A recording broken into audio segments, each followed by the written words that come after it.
کبھی 10 منٹ عادت ہو جائے نا دعا مانگنے کی علیحدہ سے رات کو، حضور نے فرمایا جو فرض نماز کے بعد دعا مانگے اللہ اس کی قبول کر لیتا ہے۔ نبی پاک صلی اللہ تعالی علیہ وسلم نے فرمایا اللہ مسافر کی دعا قبول فرماتا ہے۔ حضور نے فرمایا اللہ مظلوم کی دعا قبول فرماتا ہے۔ حضور نے فرمایا بیمار سے دعا کراؤ اللہ اس کی دعا قبول فرماتا ہے۔ میرے نبی پاک نے فرمایا ماں باپ جب بھی اولاد کے لیے ہاتھ اٹھائیں، ویسے تے بلے شاہ تو آسمانی اڈدیاں ہی پھڑ دیں، جہاں گھر بیٹھا انہوں بڑھیا ہی نہیں۔ حضور فرمانے لگے ماں باپ جب بھی اولاد کے لیے دعا فرمائیں اللہ ان کی دعا کو قبول کرتا ہے۔ آپ اپنا تعلق بنائیں دعا کے ساتھ، عبادت کے ساتھ، مصلی کے ساتھ رشتہ بنائیں، استغفار پڑھیں۔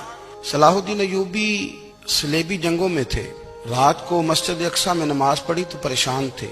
ایک بزرگ سے ملاقات ہوئی تو وہ کہنے لگے کہ آپ بڑے پریشان ہیں۔ کہنے لگے حضور پریشان اس لیے ہوں کہ پہلے ہی مسلمان کمزور ہے، اب میں نے سنا ہے دشمن کا ایک بحری بیڑا وہ جنگی سامان سے بھرا ہوا آ رہا ہے، تو اب ان کے پاس اور تلواریں اور نیزے آ جائیں گے، مسلمانوں کے پاس پہلے ہی وسائل کی کمی ہے، پریشان ہو کس طرح کر کے مقابلہ کریں گے۔ یہ بات کہتے ہی صلاح الدین ایوبی نے بزرگوں سے کہا حضور آپ بھی دعا کرنا، دعا کی بڑی طاقت ہے۔ میرے نبی پاک نے فرمایا دعا مومن کا ہتھیار ہے، دعا مومن کا حضور نے فرمایا تقدیر کو سوائے دعا کے کوئی چیز نہیں بدل سکتی۔ دعا مومن کا ہتھیار ہے، یہ کافر کے پاس کوئی نہیں، یہ ہتھیار ہے مومن کا۔ اللہ کرے آپ کو سمجھ آئے، پھر سنیں کئی بار کہہ چکا ہوں یہ ہتھیار ہے۔ کافر کے مقابلے میں جو تیرے پاس سب سے بڑا ہتھیار ہے وہ دعا ہے۔ دعائیں کرانی چھوڑ دی، کرنی چھوڑ دی، لینی چھوڑ دی۔ حضرت سیدنا انس بن مالک رضی اللہ تعالیٰ عنہ فرمایا کرتے تھے میں نے وہ رنگ دیکھا ہے جب حضور دعا مانگتے تھے اور حضور کی مقدس آنکھوں میں آنسو بھی ساتھ ہی بہا کرتے تھے، میں نے وہ انداز دیکھا ہے۔ تو صلاح الدین ایوبی بزرگ سے کہنے لگے آپ بھی دعا کیجیے، اور خود رونے لگے اور سر سجدے میں رکھ کے رونے لگے، اور عشاء سے لے کر فجر تک روئے، خوب روئے۔ صبح وہ بزرگ آئے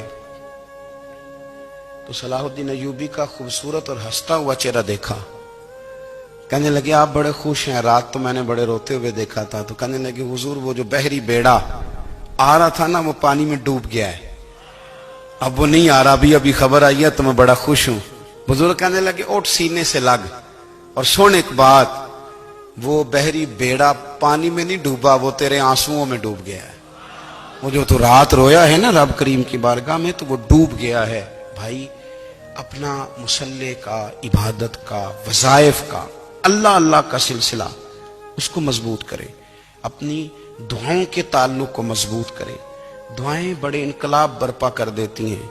ہم تھوڑے تھوڑے نا جب سے خشک ہوئے ہیں نا، خشک، اور میری تو جماعت ہی صوفیاء کی جماعت تھی، ہم تو داتا علی اجمیری کی جماعت سے، ہم تو خواجہ اجمیری کی جماعت سے، ہم تو شیخ احمد فاروق سرہندی کی جماعت سے، ہم تو صوفیاء کی جماعت۔ ہماری جماعت نے بھی وہ تعلق جو ہمارے بزرگوں نے بنایا تھا۔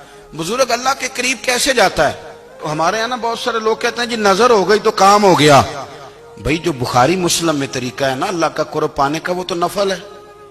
نبی کریم علیہ السلام نے فرمایا بندہ نفلوں کے ذریعے رب کے قریب جاتا ہے، اور اتنا قریب جاتا ہے کہ پھر اللہ اس کی زبان بن جاتا ہے، اللہ اس کی آنکھیں بن جاتا ہے، کان بن جاتا ہے، ہاتھ اور پیر بن جاتا ہے۔